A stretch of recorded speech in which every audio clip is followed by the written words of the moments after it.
Welcome to Tar Heel Teachers on the Road. I'm Marlow Artis, and I am in Greenville for a very special conversation with Dr. Steve Lassiter, Superintendent of Pitt County Schools. This is our first episode of 2025. Happy New Year, Dr. Lassiter. Happy New Year, Dr. Artis, and thank you for having me. I'm excited. I'm so happy to be here with you in Pitt County to talk about your career and your experiences here in the district. Before we get into that, what are your hopes for Pitt County for 2025? Well, first and foremost, I'm just so excited to serve as superintendent of Pitt County Schools, North Carolina's 13th largest school district out of 115. So I count that an honor and a blessing to have the opportunity to serve. I'm looking forward to being innovative this school year. I'm looking for opportunities where we can present more things and opportunities to our students. I say to our staff, our focus and goal is to leave no stone unturned for students. Whenever there's an opportunity, we want to make sure that that opportunity is presented to our students. We want them to be prepared for career, for life and work when they leave Pitt County Schools. Also, I'm hoping to look at our programming. What types of programs are we offering our students in Pitt County Schools, and how can we make them better and enhance them so that our students can have more opportunities to continue to grow and to continue to learn in their time here with Pitt County Schools. And then I have to say the final and the third thing is to really listen to the community. What are the things that the community wants to tell Pitt County Schools to help make us better?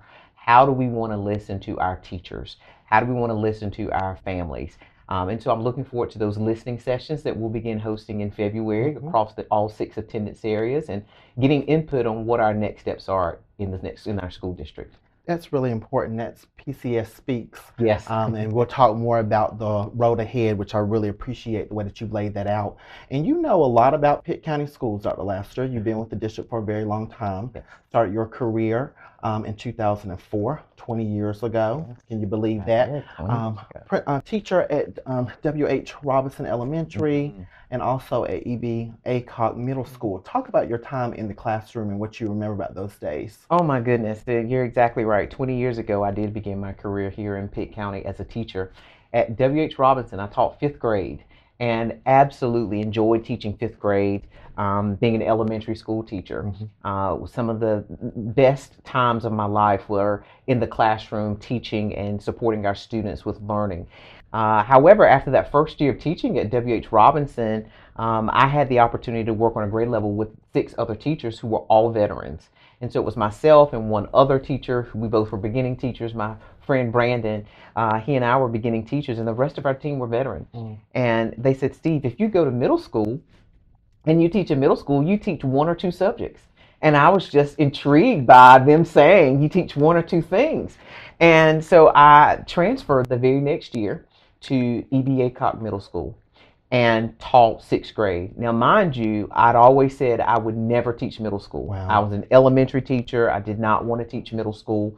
But I got out of my comfort zone and went to middle school and absolutely loved teaching 6th grade, and was there for 3 years as a teacher before I ventured out into the next part of my career. But I absolutely enjoy teaching. I love teaching language and literacy. Reading is my passion. It's what excites me in terms of how children learn to read and how they absorb and learn content and understand content. And so I still have that passion about language and literacy. So it was a wonderful time in the classroom. And 6th grade is so much fun. I taught 6th grade ELA myself. Oh, wow. Did you? I did. I loved every single moment of it. So what prompted you, Dr. Lassiter, to make that transition to administration? You were North Carolina Principal's Fellow. Yes. But what was that itching call to take on leadership? Well, I had a principal by the name of Julie Carey, who at that time was an outstanding leader in the district and remained an outstanding leader, as well as Dr. Delilah Jackson, who was most recently our interim assistant superintendent and was a longtime assistant superintendent here in Pitt County. She was my principal as well. And they both said to me, you really need to think about being a principal. And I had no interest. Believe it or not, I just wanted to teach. I really just wanted to teach middle school or to teach 3rd grade so I could teach about the solar system. Those were my hopes, is to just be a teacher. And Miss Carey said, Steve, have you heard about the North Carolina Principal Fellow Scholarship? And at the time I had. She said, I think you should apply for that scholarship. And I applied for the scholarship here at East Carolina University and was accepted, and it literally started there. And I figured if I did go into administration, the impact that I would have would be much broader than in the classroom that I serve. My 3 blocks of 30 students, which is 90 students in a day, I would now have the possibility to impact hundreds of students at a time as a principal and leading instruction. And so that was my mindset, and that's how I went into it, and my career started from there. It launched from there. Wow, and you were an assistant principal at Pactola School, K-8 school. Yes, went into the Principal Fellows Program, and then I became assistant principal at Pactola School. And oddly enough, I was the intern at Bethel School, which is also a K-8 school. And the principal there one day asked me, she said, Steve, when you graduate, what are you going to do? And I had these goals of, I'm going to Asheville, or I'm going to go to Wake County, and I'll be an assistant principal there. And she said to me, well, what if the superintendent told me that I can take any assistant principal in the district to one of the most challenging schools to be an assistant principal with me? And I said, oh, wow, that's awesome. Well, who would you take? Just being very oblivious. And she said, I want to take you with me. And we went to Pactola School. And at the time, it was a very challenging school. And I went there with her as assistant principal. And I stayed with her for 2 years as the assistant principal at Pactola School. Oh, my goodness. And then you made the transition from the principalship and went to Martin County. That's exactly right. And so after that, I decided that, I think I want to try possibly having my own school as a principal. And I went to Martin County and interviewed, and we'll never forget, it was the first week of July, right after the 4th of July. I got a call from the assistant superintendent, Dr. Chris Mansfield, saying, hey, do you want to come to work in Martin County as the principal at Edna Andrews Elementary? Now, Dr. Artis, this school was very small. It was maybe 120 students. I had about 10 teachers, and it was just an amazing school and community. And I was there for a year and absolutely enjoyed working in Martin County and in that community. At the end of the year, we were named a reward school. Our scores jumped, and that was the first year of Common Core, and our scores moved significantly. And one day I got a call asking if I would be interested in coming back to Pitt County Schools. And took that call and came in for an interview. The interview was very brief, and later got a call asking if I would be interested in being the principal at Pactola. Did you know it was Pactola? I had no idea. Wow. I had no idea. They had said to me, now, Steve, we can't tell you where the school is. You can come and you can interview, but I can't tell you where the school is. And I said, well, the only school that's open, and at the time it was Grifton School. And I believe that was a Thursday or a Friday. By Friday, I saw an announcement that position had been filled, and my interview was that Monday. And I said, well, they're going to call me and say the interview's canceled because there was no other school available.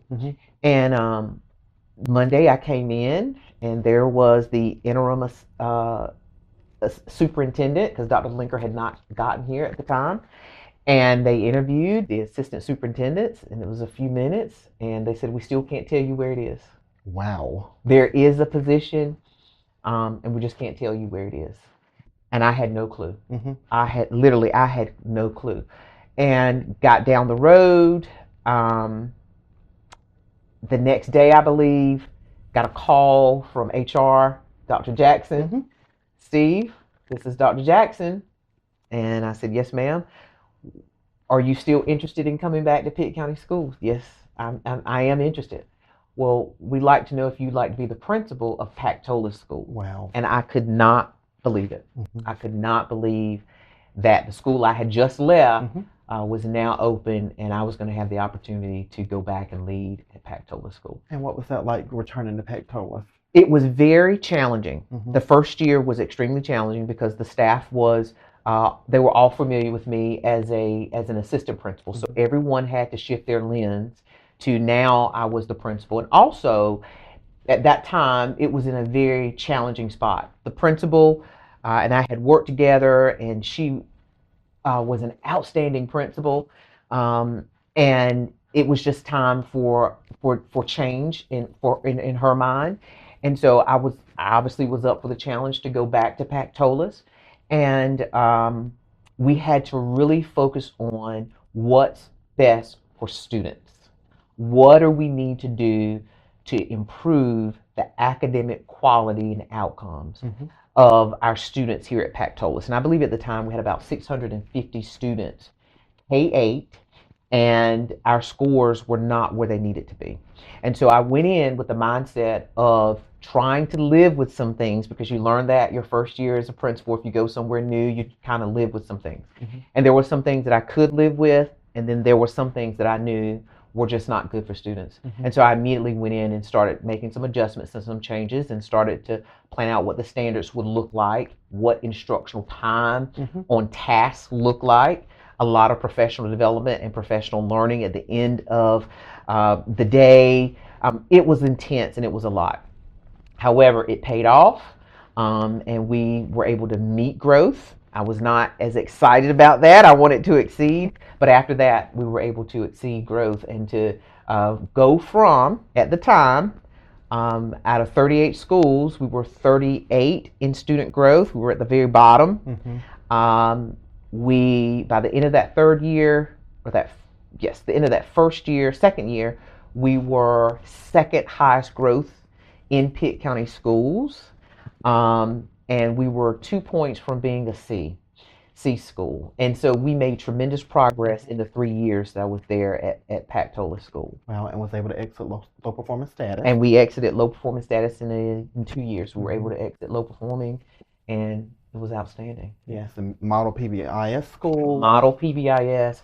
That was one of the first things. I looked at staff and said, okay, who's really good at PBIS, positive behavior intervention supports, who understands it? How can we build our understanding around PBIS? How do we teach those positive behavior replacement? So versus instead of stop doing that, we can change our language to, when you do that, this is what happens. Here's what I need for you to do. And so we trained the whole staff, and I found a staff member who was a phenomenal teacher. And I said, are you interested in this role? Had a great candidate to replace her in the classroom. And she came out, and her whole year focused on getting us prepared for PBIS, implementing that to fidelity, training the teachers, training the staff.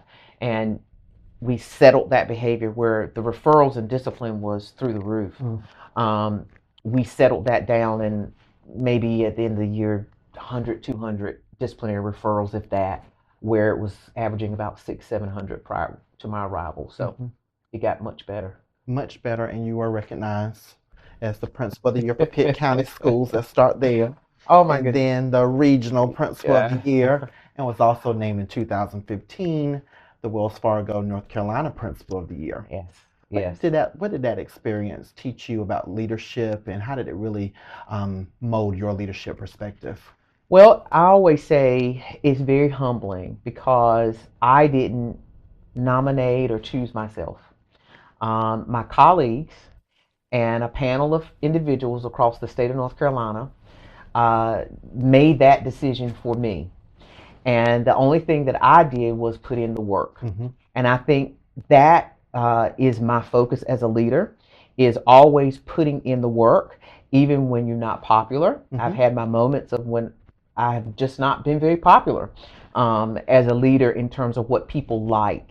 And the focus has always been, what is the best thing for not only the students, but also at times you got to do the right thing for the adults in the building as well. And the students are always going to be our focus and what's primary, but sometimes you just got to make those adjustments. So in my career, I've grown to learn that there are times when you have to bend, and you're going to have to fold, and you're going to have to work towards creating a win-win situation for everybody.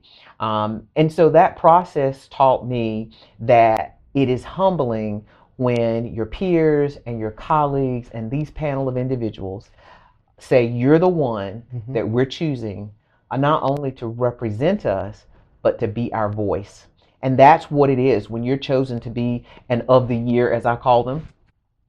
You're the person that they are to some degree anointing to be the voice and to be the person to represent and speak on behalf of teachers, or to speak on behalf of principals, or to speak on behalf of superintendents. And so that time, those times were just amazing, to go from the Pitt County Schools Teacher Principal of the Year, and then regional, and then on to the state. Who would have thought that? But the third year as a principal, in my third year as a principal. Wow. But I'll go back and tell you, Dr. Delilah Jackson said something to me when I was a finalist for Teacher of the Year here in Pitt County. She said, I know that the outcome is not quite what you thought it would be as Teacher of the Year. She said, but there's no doubt you're a phenomenal teacher. And I'm going to tell you, you'll be back someday. She did. She said, you will be back here and you're going to take it all the way to the top. And so, again, people see things in us that we don't see as leaders. And so we just have to sometimes continue when you're not popular, just continue to push forward. And when you're popular, you have to stay humble and stay centered and stay focused on what's best and what's right. That's so true. What does it take to be an effective principal? I think you have to be a good listener. I think you have to be skilled and talented at thinking ahead. I tell our principals here in Pitt County, if you're planning for tomorrow, you're already a day behind. You have to always be forward thinking and keeping an eye on policy and what's happening around you. So I think those are two things that are very important. So you've got to be a great listener. You have to be forward thinking. You've got to be a people person. You have to have some degree of being able to work and to engage with people and to detect when people are at a place where they may be struggling, so that you know when to pull back. And this last one I'll mention is just always going to be key for me. I think if you're leading any educational institution, particularly in the principalship, you have to know instruction. You have to know curriculum. You have to know instruction.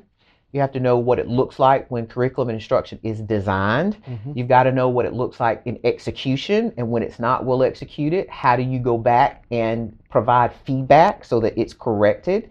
And you may not know all the content. You may not know all the standards, but you've got to know curriculum and instruction and instructional design.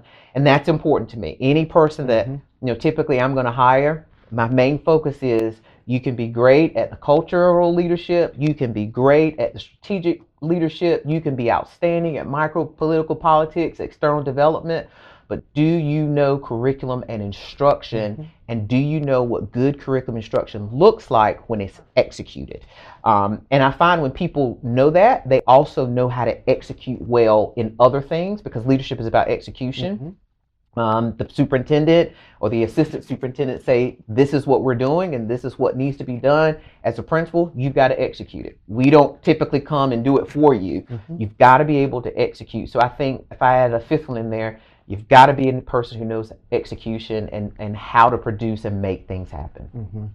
And certainly you had to use those execution skills when you made the transition a little bit from instruction and went to Elizabeth City Pasquotank Schools, and you served as Assistant Superintendent of Human Resources and Auxiliary Services. Talk about that transition to Central Office Administration in a new system.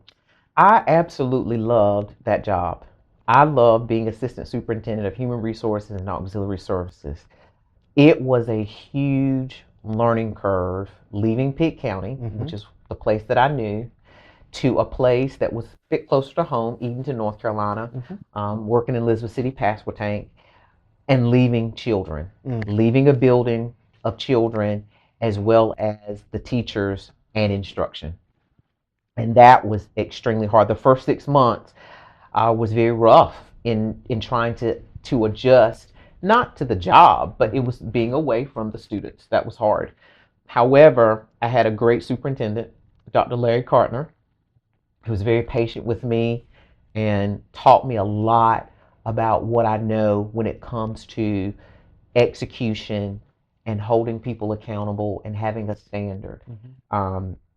and was just thrilled to work with Dr. Cartner as well as to work in the area of human resources, which I probably shouldn't say, has been one of my favorite jobs. I have absolutely enjoyed working in human resources. Elizabeth City was a phenomenal community. They loved their schools. They loved the system itself. And just had a lot of great things going on and happening, and they're continuing to thrive, and I'm excited about the work that's still happening there in Elizabeth City. Some really exciting things happening in Elizabeth City, Pasquotank.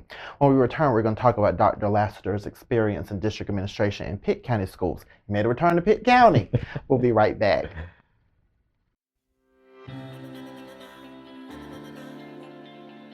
Craven Early College High School. Together we raise the bar. Success is in our DNA. Robust and innovative learning opportunities are commonplace at Craven Early College High School. We raise the bar with core and supplemental instruction.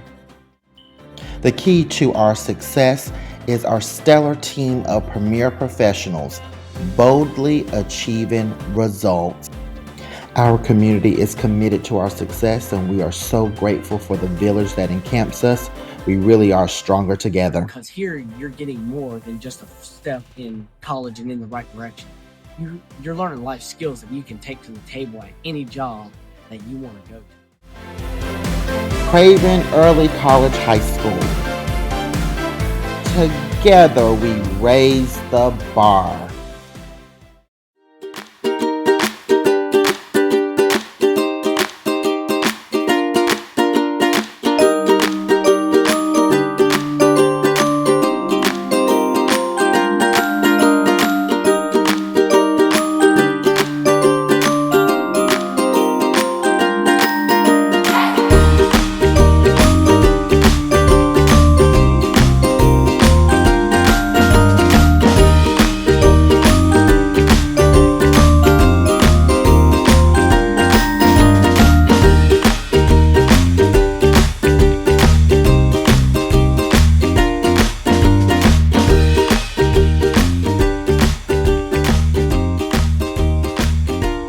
We are back on Tar Heel Teachers on the Road, continuing our conversation with Dr. Steve Lassiter, Superintendent of Pitt County Schools. So, Dr. Lassiter, after making your transition to Elizabeth City and being Assistant Superintendent, you actually in 2018 returned to Pitt County Schools as Assistant Superintendent of Educational Programs and Services. Talk about that transition. So yet again, I get another phone call. And the phone call was from Dr. Linker. And it was, Steve, I need you to come back to Pitt County. And I said, no, Dr. Linker, I'm really happy and I'm fine. I'm enjoying HR. It was my dream job. And I love human resources. So, I'm really good. And he said, no, we really need you to come back. I want some support with our low performing schools and school improvement and school turnaround. And I said, but I really like HR. He's like, no, but you're really good at curriculum. And I said, I'll think about it. And, at the time, things started to change. And I said to him, I'll come in and interview. I'll give it a shot. And gave it an interview. And I think maybe a day or so he called and said, hey, you want to come back? And I said, sure. And I left Elizabeth City that August and was here in Pitt and started as the Assistant Superintendent of Educational Programs and Services, which is Assistant Superintendent of Curriculum Instruction and Chief Academic Officer. And started there with the directive of, I want you to implement professional learning communities across all 38 schools in the next year. And I thought, oh my goodness, how in the world do you implement PLCs in 1 year? And so I sat down and thought through and sort of laid out a plan of how we would get every principal trained, every instructional coach, our assistant principals, how we were going to roll out that training, and then how we would then go into schools as a team and train our teachers in professional learning communities. And we did that and got some great momentum, and we went in as a team in all 38 schools. We rotated probably twice that year as a team to go into schools. I rotated 3 times through the schools. And at the end of that first year, we went from 12 low performing schools to 6 in 1 year. or so in 1 year. So we were thrilled to exit that number of low performing schools. We're so excited. And we're on a great track to moving things along. So it was a great transition back to Pitt County Schools and to see what the superintendent's vision and focus was at that time and to sort of drive towards that vision. And you sat in that seat for 6 years. What does it take to lead a district's curriculum instruction division for 6 years? Because it's so critical. Yes. I think vision, you have to have vision. You've got to know where your teachers are. Where are your teachers? And and you can say, well, what about your principals? That's important too. But we first need to know, where are our teachers with understanding the curriculum? Do they understand it? Do they know it? And if they know it, then great. In a climate where we have a lot of alternative licensed teachers coming into the profession, they may not understand what a PLC is. They may not understand how to create their own common formative assessment. They may not even know the standards that they're teaching because they may not have the content background. So we've got to first think about, as a chief academic officer, as a district, where are the teachers? And then where are your principals in terms of executing what you design and set as, here are our focus areas for the district. And so here in Pitt, the past 6 years when I was assistant superintendent, every year we had focus areas. These are the things that we're focusing on, and we pull those based on looking at our test results. We get feedback from teachers, we get feedback from principals. These are the things that we need to focus on. These are the professional learning opportunities that we need to create. And so I think as a curriculum person or chief academic officer, you've got to know the pulse, you've got to know the climate of the instructional quality that's happening across the district, and then how do you take that instructional quality and move it forward, and getting people on board and designing professional learning. That's so important. You've got to design professional learning that supports teachers. Absolutely. What are some of the points of pride from the 6 years that you sat in that seat? When you kind of think about some of those focus areas, some of those successes, what are some of the things that really come to mind? One, I think the number of schools that we exit from low performing status, I think that was phenomenal. It speaks to the work of the teachers. The teachers put in the work because they're in the classroom. We are the people at central office who supports them, and that's our role. And even in my role now as superintendent, I remind, we're supporting people. We're letting teachers do the work. We're letting principals run their schools, and we're providing the support that's needed. So I was very proud of that. I was very proud of implementing professional learning communities across 38 schools. I was just so excited and thrilled to be able to have that work and to have our first model PLC school recognized this year, and to still have buy-in about it, and it still remains a focus of what we're doing. I also was thrilled about working alongside our superintendent during that 6-year period to implement 2 additional dual language schools in our district. We have 2 additional dual language schools, and that's important too, because language is key, especially being able to be bilingual and biliterate. So I'm very proud of that. I'm very proud of the progress that we have with our partnership with Pitt Community College.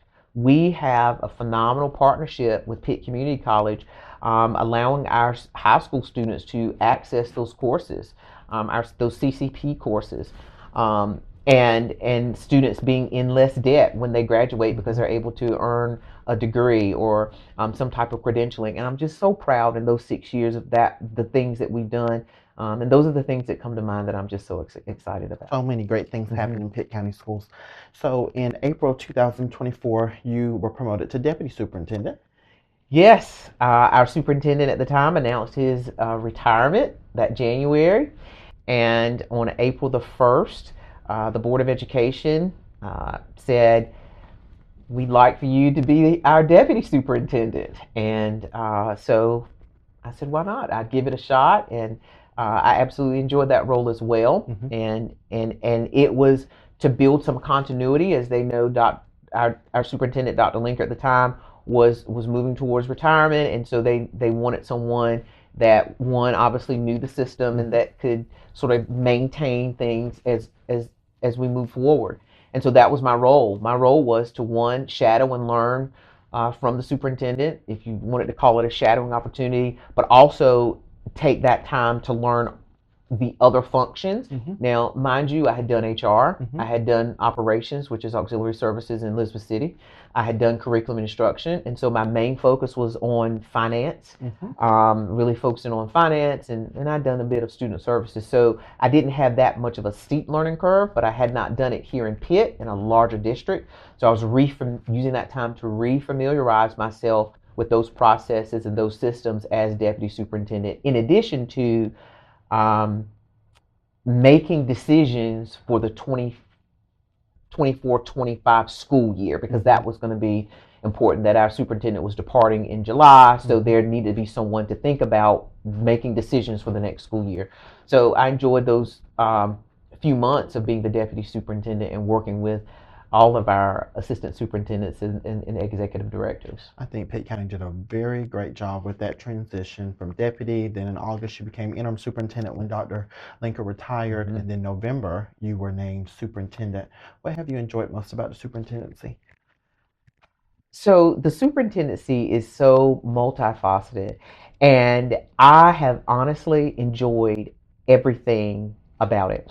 The main piece I love is from the superintendency going out to schools and talking to people, talking to the community, being able to see the support that Pitt County Schools has from our community. I am just amazed at how much love and support and financial support that people are willing to give our public schools. And I think that's the message that we need to also convey across the state, that there are more people who love and support our public schools than sometimes what we focus on. And that's the story that I'm pushing out in the community, that here in Pitt County, people love our public schools, and they are always asking, Steve, Dr. Lassiter, how can we make things better? How can we support our school district? What things do you need? And so in the superintendency, I just enjoy being able to talk about that, or to share that with the community, and to stand up in front of a crowd and to sell why Pitt County Schools is the best choice for our parents in this community. And that's the message that I've been crafting and talking about. We believe. That's our thing this year. We believe in you, we believe in our families, we believe in our community, and we believe in our students. And that's the message that I always try to share and convey when I'm out in the public. So that's great. And then you were able to kind of bring that message together in the road ahead. Yes, your vision. So let's kind of unpack that. Starting with PCS Speaks, and you talked about a little bit in terms of this communication piece and why that's so important. So I think in our first part we talked about the principalship, what's important, and I talked about communication, clear communication. But I think as a school district, clear communication from the top is very important. So people want to hear from their superintendent. I learned that in a survey that was administered in July. They want to hear, they want to see what we're doing, they want to know what the vision is, they want to know where we're going. And so as a school system, all of us, all the assistant superintendents, executive directors, they know and they are clear on, we have to be clear in our communication, not only to our schools, but we have to be clear in our external communications. And so we want them to, we want the public to engage, they need to know what's going on. They need to know where we're going. They need to know what's happening. And in that process of communicating, we're also listening. And that's the piece that I've sort of been very clear about, that in communication, it's twofold. There's someone that's speaking and there's always someone that's listening.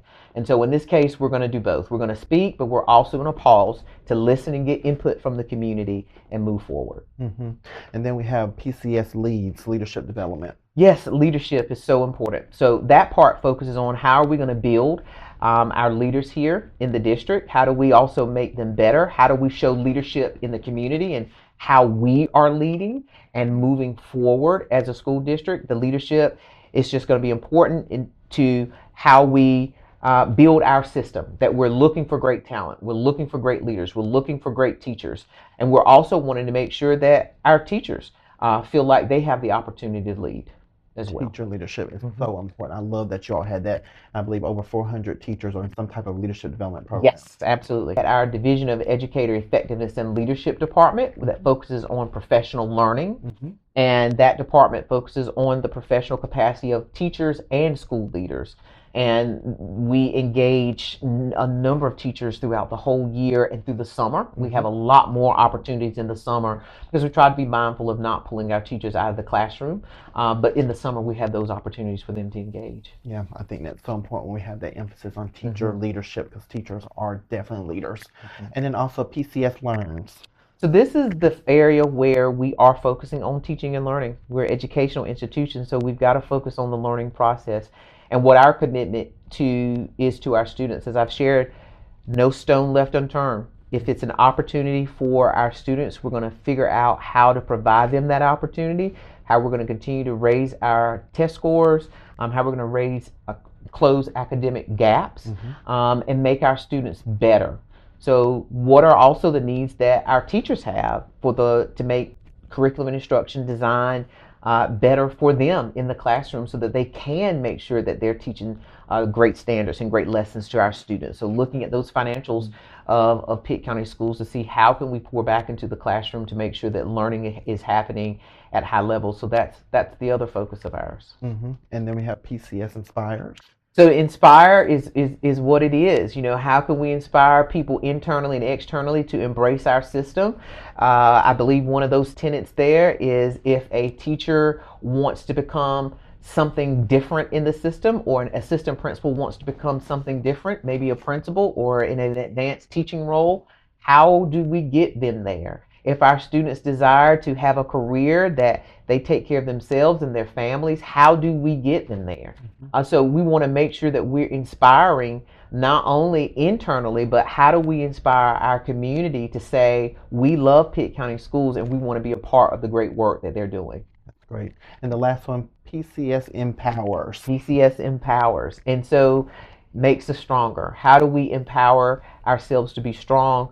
That goes back to those 6 listening sessions that we're going to have. And so in order for us to be empowered, we've got to listen. And so we're going to have, beginning in February, in our 6 attendance areas, we're going to go and share the Road Ahead plan with the community. We're going to get input. We're going to talk about things such as the school calendar, and explain that process to families and get more input. And so we want to empower and to rally everyone around the work that we're doing here in Pitt County Schools. I love that. Dr. Lassiter, what's your advice for aspiring superintendents? Oh my goodness. My advice is to make sure that you find a school system that aligns with your values. People tend to invest in what they value. And so if a board chooses you, they're going to invest in you. If a community is a part of that process, not only will they value you, but they're going to invest in you.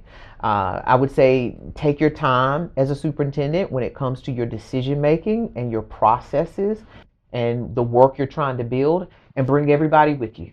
Everybody has to be on board with you. And sometimes I'll ask our team, is your team following you? Are people following you? And they'll say, yes, they're following. Well, how do you know? How do you know that they're following? And so I think as a superintendent, you've got to know whether people are following you or people are behind you, pushing you out, right? So you've got to make sure that you've got people coming along with you, that they see the vision, they understand the vision, they're clear with the vision, and that the board, the school board, understands the vision and is clear about the vision. And I'll say to anyone, I have hit the jackpot of school board members. We have a great board. They are extremely supportive. They see the vision.